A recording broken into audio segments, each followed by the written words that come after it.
November 12, 1942. The morning sun broke over the Solomon Islands with the kind of brutal clarity that made every detail sharp and unforgiving.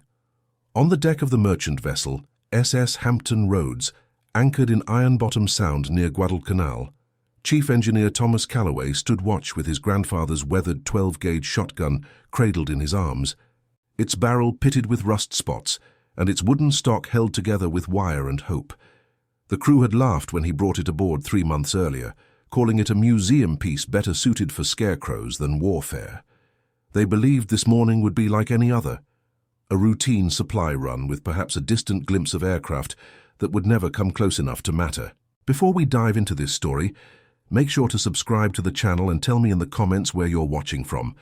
It really helps support the channel. What none of them could have imagined was that within the next 4 hours, that rusty shotgun would become the only thing standing between their ship and complete disaster, and that the laughingstock of the crew would transform into a legend whispered about in naval circles for decades to come. Thomas Calloway was 47 years old, too old for military service by conventional standards, but the merchant marine took what it could get in 1942. He had worked in the engine rooms of cargo ships since he was 16, spending 31 years in the oily darkness below deck, keeping machinery running that more educated men could not understand. His hands were perpetually stained with grease, his fingernails permanently blackened, and his hearing had been damaged by decades of engine noise. But those same hands could diagnose a failing bearing by touch alone, and could strip and reassemble a diesel engine blindfolded. The shotgun had belonged to his grandfather, James Calloway, who had carried it through the Spanish-American War not as a military weapon, but as personal protection while serving as a field medic in Cuba. The weapon was a Stevens Model 1887, manufactured in Chicopee Falls, Massachusetts, in 1893. Its barrel measured 30 inches long, designed for hunting waterfowl in the marshes of Maryland's eastern shore. The bluing had worn away decades ago, leaving patches of surface rust that Thomas treated with oil but never quite eliminated.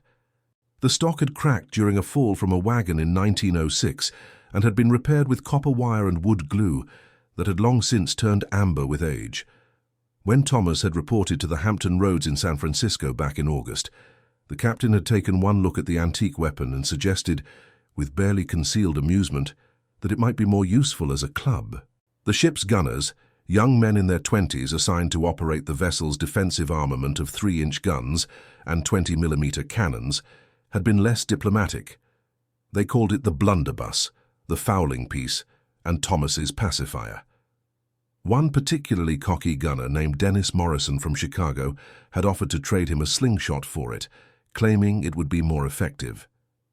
But Thomas had kept the shotgun close, cleaning it every evening after his watch in the engine room, loading and unloading it to keep the mechanism smooth, and standing watches on deck with it when his engineering duties allowed. He had 7 boxes of shells for it, mixed ammunition he had collected over the years, some No. 4 birdshot from duck hunting trips, some double-aught buckshot from his time working security at a Baltimore shipyard, and some slugs he had cast himself from lead wheel weights. In total, he possessed 168 shells, a fortune in ammunition for a weapon that most of the crew considered worthless. The Hampton Roads was a standard Liberty ship, one of the emergency cargo vessels being mass-produced by American shipyards at a rate of 3 per day. She had been launched from the California Shipbuilding Corporation in July 1942, just 4 months before this morning. Her gross tonnage measured 7,176 tons, her length reached 441 feet and 6 inches, and her single steam turbine could push her to 11 knots in calm seas. She was not a warship, carried minimal defensive armament, and her steel plates were welded rather than riveted to save construction time, a technique that made her strong enough for cargo, but vulnerable in ways that traditional shipbuilding would have prevented. Currently, the Hampton Roads carried a mixed load desperately needed by the Marines fighting on Guadalcanal. 75 tons of ammunition in her forward holds, 300 tons of food supplies in midship storage, medical supplies including whole blood and plasma in refrigerated compartments, spare parts for vehicles and aircraft, and several thousand gallons of aviation fuel in specially secured tanks. The ship was essentially a floating bomb, and every man aboard knew that a single well-placed strike from an aircraft could send them all to the bottom of Iron Bottom Sound, which had earned its grim name from the number of vessels already resting on the seabed below. Lieutenant Junior Grade Robert Yamamoto stood on the bridge of the Hampton Roads as the sun climbed higher, his binoculars scanning the horizon in a practiced sweep. Yamamoto's parents had immigrated from Japan to California in 1912, and he had grown up in Los Angeles, speaking both English and Japanese fluently. When the conflict began, he had volunteered immediately, knowing that his language skills and understanding of Japanese culture could serve the country he considered his only true home. He had spent 6 months in an intelligence role before requesting sea duty, wanting to prove his loyalty in the most visible way possible. Some of the crew had been uncomfortable with him at first, but his competence and dedication had won them over within weeks. Yamamoto lowered his binoculars and checked his watch. 0600 hours precisely. The sun was fully up now, the sky clear except for scattered clouds to the north. Intelligence reports suggested that Japanese aircraft from Rabaul conducted regular morning reconnaissance flights over the Solomons, usually arriving between 0630 and 0700. The Hampton Roads was scheduled to begin unloading at 0800, which meant they had to survive the next 2 hours in this exposed anchorage. Down in the engine room, Thomas's assistant, a young man from Oklahoma named Billy Henderson, was monitoring the boilers and keeping steam pressure ready for immediate departure if needed. Billy was 19 years old, had never seen the ocean before joining the Merchant Marine, and wrote letters to his mother every single day without fail. He had told Thomas yesterday that he had written 187 letters since leaving home, and he kept them in a waterproof pouch attached to his belt at all times, planning to mail them in batches whenever they reached a port with postal service. On the stern deck, the gun crews stood at their stations, scanning the sky with a mixture of boredom and vigilance. The 3-inch gun was manned by a crew of 4 under the command of Dennis Morrison, the same young man who had mocked Thomas's shotgun. Morrison was 23 from Chicago's South Side and had worked in a steel mill before the conflict. He was cocky and sometimes abrasive, but he knew his weapon and could load and fire the 3-inch gun faster than any other crew on the convoy route. His crew consisted of 2 loaders, Jimmy Chang from San Francisco's Chinatown and Marcus Webb from rural Georgia, and a pointer named Eddie Sullivan from Boston's Irish neighborhoods. The 20mm cannons were distributed along the port and starboard rails, smaller weapons capable of rapid fire but limited in range and hitting power. These were manned by sailors who rotated through various duties, most of them young enough to be Thomas's sons. At 0642, the radio operator, Harold Finch, received a crackling transmission from the shore station. Finch was 35 from Philadelphia and had been a radio technician before the conflict. His hearing was extraordinarily acute, able to distinguish signal from static better than men half his age. He transcribed the message quickly and handed it to the bridge. Enemy aircraft detected, bearing 340 degrees, range approximately 40 miles. Estimated arrival 15 to 20 minutes, count unknown but possibly squadron strength or larger. Captain Arnold Brenner, a merchant marine veteran with 28 years of experience and a master's license that allowed him to command any vessel in the American fleet, received the message with characteristic calm. Brenner was 52 years old from Maine and had survived 2 previous conflicts at sea during his career. He had grey hair, weathered skin, and eyes that seemed perpetually squinted from decades of staring at horizons. He picked up the ship's public address microphone and spoke in a level voice that reached every compartment and deck space simultaneously. All hands to general quarters. Air attack imminent. This is not a drill. Engine room maintain steam pressure for immediate departure. Gun crews, weapons free. Engage at your discretion. All other personnel secure loose equipment and prepare for evasive maneuvers. He paused, then added something unusual. And somebody get Thomas Calloway to a forward observation position with that shotgun of his. If we're going down, we might as well go down with every weapon we've got pointed at them. Thomas heard the announcement through the speaker system in the crew quarters, where he had been replacing his oil-stained work shirt with a cleaner one. He grabbed his grandfather's shotgun, checked that the chamber was loaded with a double-aught buckshot shell, stuffed his pockets with as many shells as they would hold, and headed for the ladder to the main deck. As he climbed, he could feel the ship coming alive beneath him, the vibration of machinery increasing, the sound of running feet on metal decks, the mechanical sounds of weapons being readied. When he reached the forward deck, he found a position near the bow where he had a clear field of vision.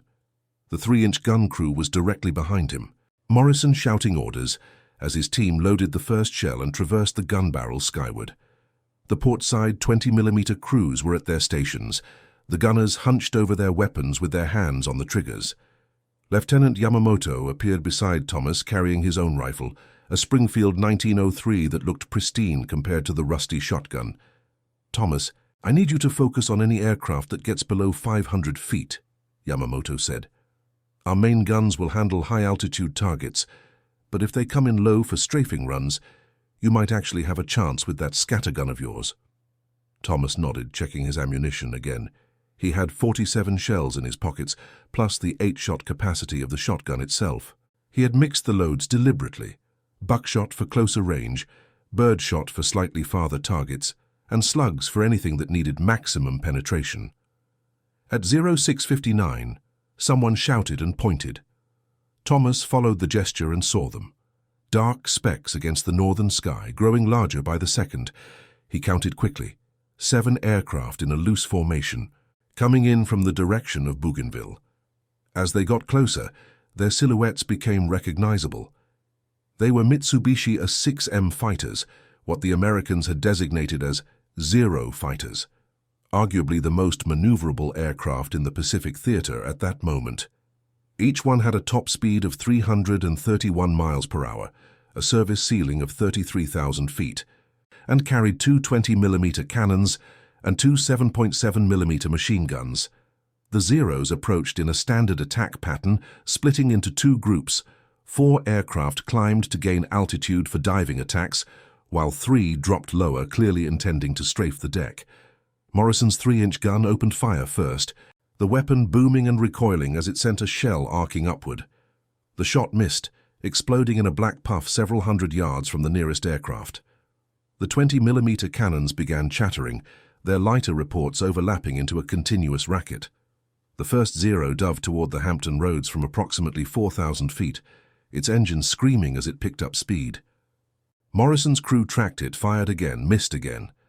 The 20mm tracers arced up in graceful curves that looked beautiful and deadly, but failed to connect. The Zero leveled off at around 800 feet, too high for Thomas's shotgun, and began its attack run from stern to bow. Thomas watched the aircraft approach, his grandfather's shotgun feeling suddenly inadequate. The Zero roared over the ship, and he could see the muzzle flashes from its guns, could hear the distinctive sound of rounds striking metal. The ship shuddered but sustained no critical damage from that first pass. The Zero pulled up and began climbing for another run. But the second Zero dove more aggressively, coming in low and fast, clearly intending to attack from wave-top height. Thomas tracked it as it descended, watching the range close. At 600 feet, still too far. At 400 feet may be possible. At 200 feet, he raised the shotgun, led the target by what his hunting instincts told him was correct, and fired. The shotgun bucked against his shoulder, the old mechanism functioning perfectly. The pattern of 9 double-aught pellets, each equivalent to a .32 caliber pistol round, spread across approximately 40 inches at that range.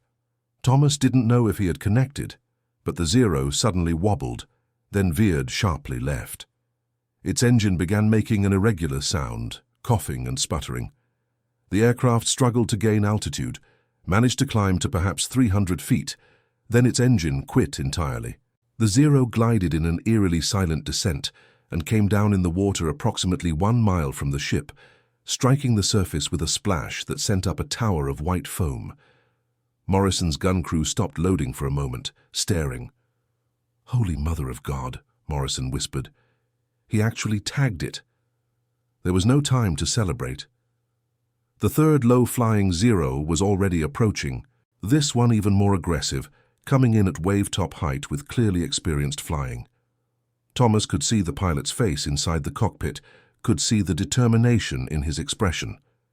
He reloaded the shotgun, chambering another double-aught buckshot shell, and waited. At 150 feet he fired. The Zero flew through the pattern, seemed unaffected, and Thomas thought he had missed entirely. But 3 seconds later, smoke began trailing from the Zero's engine cowling. The smoke turned from white to grey to black in rapid progression. The pilot tried to maintain control, banking left to avoid the ship, but the engine was clearly failing. The aircraft climbed slightly, the pilot perhaps hoping to gain enough altitude to bail out. But the engine quit at 270 feet. The Zero nosed over and went down in a steep dive, striking the water with tremendous force approximately half a mile from the Hampton Roads.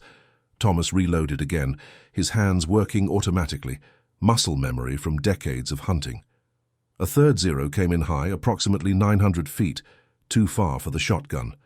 Morrison's crew fired, and this time they connected.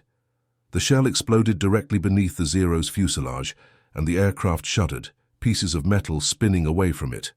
The Zero tried to pull up, but couldn't maintain altitude. It spiraled down in a lazy corkscrew and disappeared behind the ship. Yamamoto, watching through binoculars, confirmed it had gone into the water on the starboard side. The remaining 4 Zeros regrouped at altitude, approximately 6,000 feet, clearly reassessing their tactics.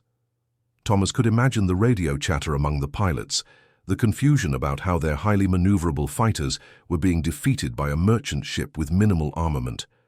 The 4 aircraft circled once, then 2 of them dove together in a coordinated attack. Morrison's gun engaged the first one, tracking it through its dive.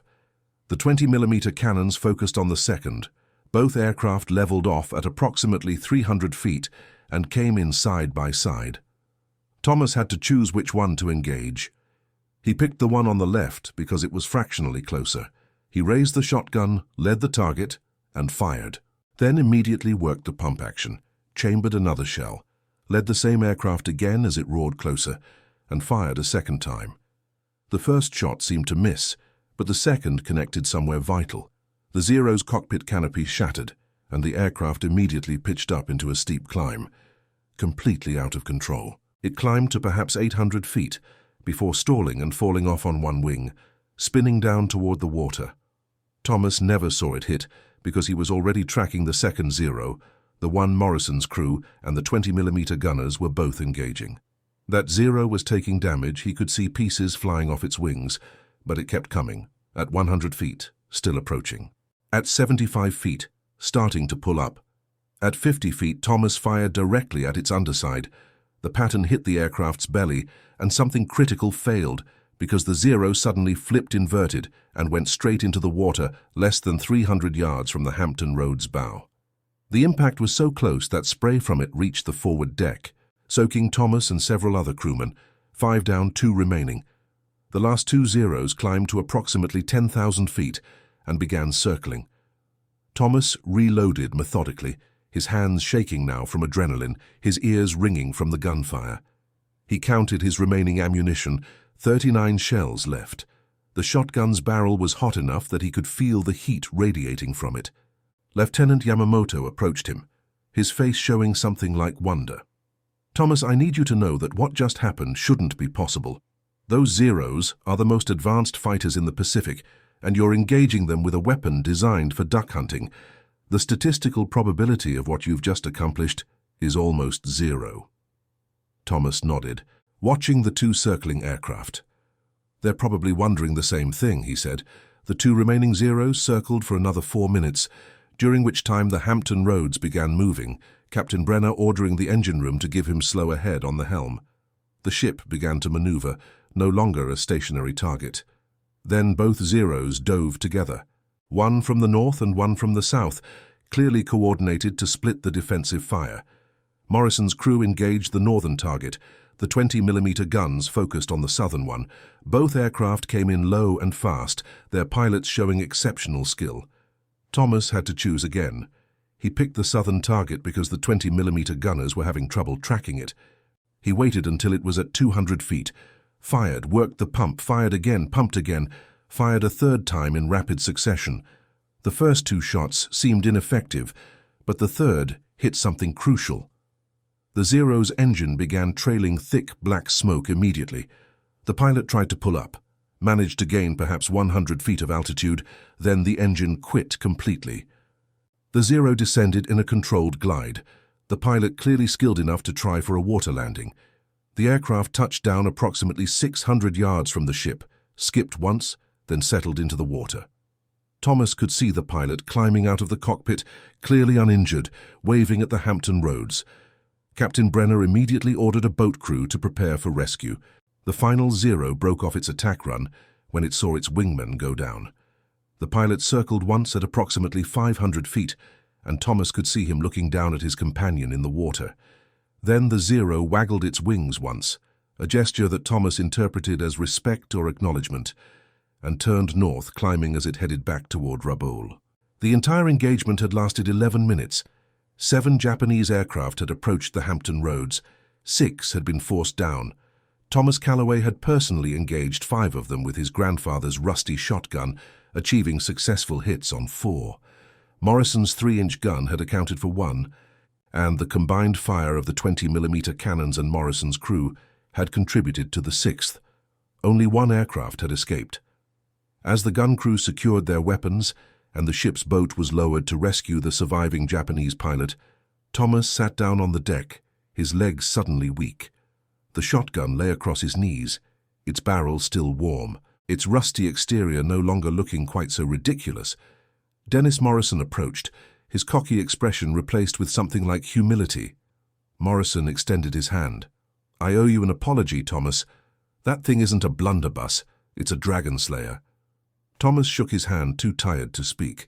Lieutenant Yamamoto coordinated the rescue of the Japanese pilot, who turned out to be Flight Petty Officer 2nd Class Takeshi Yamada, 24 years old, from Hiroshima.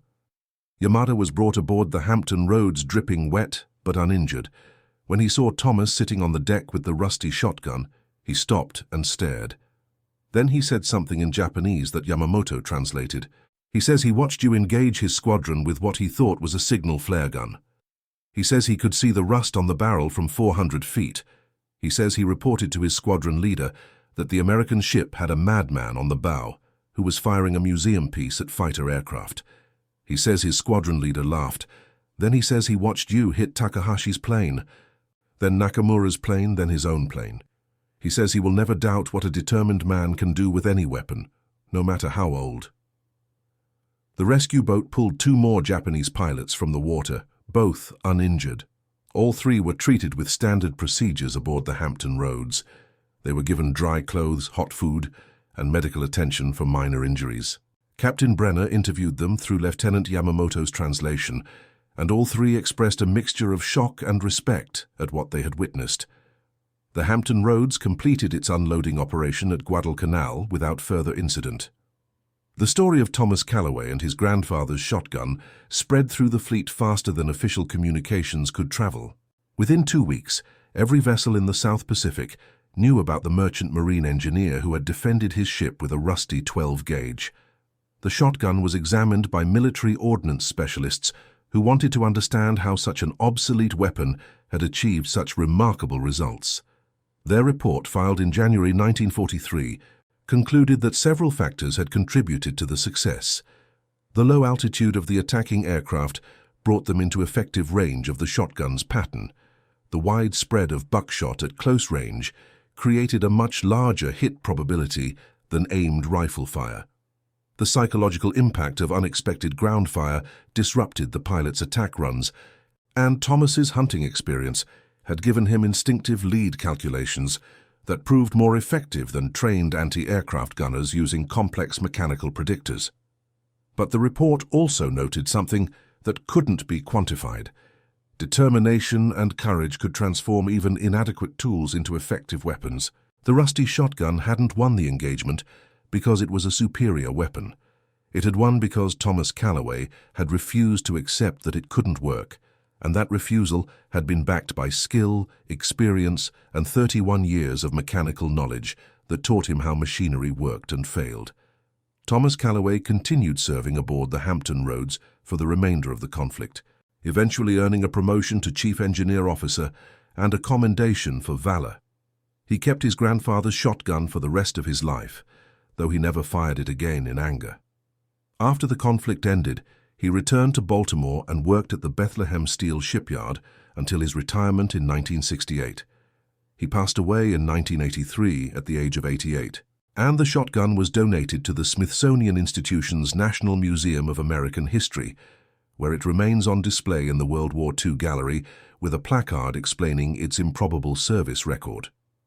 The 3 Japanese pilots captured that morning survived the conflict as prisoners of concern and eventually returned to Japan. Flight Petty Officer Yamada became a school teacher in Hiroshima after the conflict, and he reportedly told his students every year about the merchant sailor with the rusty shotgun who taught him that modern technology meant nothing without human determination. Dennis Morrison survived the conflict and returned to Chicago, where he worked at the same steel mill until his retirement. He kept a photograph of Thomas with the shotgun on his desk for the rest of his life, and he told anyone who would listen that he had learned more about courage from watching an old man with an obsolete weapon than from all his military training combined. The Hampton Roads survived the conflict, completing 17 supply runs to combat zones before being decommissioned in 1946. She was eventually scrapped in 1962, but parts of her were preserved, including the bell, which now resides at the American Merchant Marine Museum in Kings Point, New York. The incident demonstrated something that military strategists often overlooked, that warfare was ultimately about human beings, not just machines and statistics. The Zero fighters that attacked the Hampton Roads that morning were technologically superior to anything the merchant ship possessed. They were faster, more maneuverable, and better armed. By any rational calculation, the attack should have been successful. But they were defeated because one man with an obsolete weapon refused to accept the assumption that he couldn't fight back effectively. It also demonstrated the importance of resourcefulness and improvisation in warfare. Military planners could design elaborate defensive systems, but when those systems weren't available, soldiers and sailors had to work with what they had.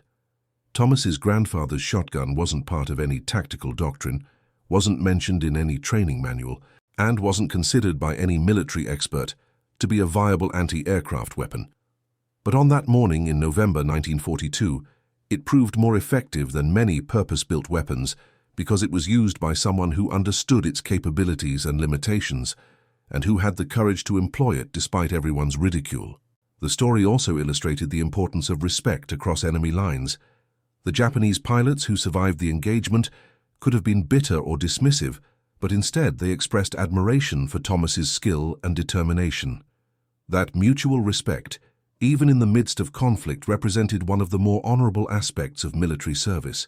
The recognition that courage and competence deserved acknowledgement, regardless of which side displayed them. Years after the conflict, Lieutenant Robert Yamamoto, who had served as translator during the engagement, wrote a memoir about his experiences serving in the Merchant Marine despite his Japanese heritage. In it, he devoted an entire chapter to Thomas Calloway and the rusty shotgun, noting that the incident had taught him that true American values weren't about ethnicity or background, but about the willingness to stand up and defend something worthwhile with whatever tools were available. Yamamoto went on to serve in military intelligence during the post-conflict occupation of Japan, and later became a professor of East Asian Studies at the University of California, Berkeley, where he taught until his retirement in 1989. The broader historical significance of the engagement was minor in the grand scope of the Pacific Campaign. 7 Japanese aircraft out of thousands, 1 merchant ship protected out of hundreds, 11 minutes of combat in a conflict that lasted years, but for the individuals involved it represented a transformative moment. The moment when assumptions were shattered, when the impossible became possible, and when ordinary people discovered they were capable of extraordinary things. The rusty shotgun that everyone had laughed at proved to be exactly what was needed at exactly the right moment. Not because it was a superior weapon, but because it was wielded by someone who refused to accept limitations, who trusted his experience and instincts, and who had the courage to act when action seemed futile. That lesson transcended the specific circumstances of one morning in the Solomon Islands and spoke to something fundamental about human nature, that our tools matter less than our determination to use them effectively. And that concludes our story. If you made it this far, please share your thoughts in the comments. What part of this historical account surprised you most? Don't forget to subscribe for more untold stories from World War II and check out the video on screen for another incredible tale from history. Until next time.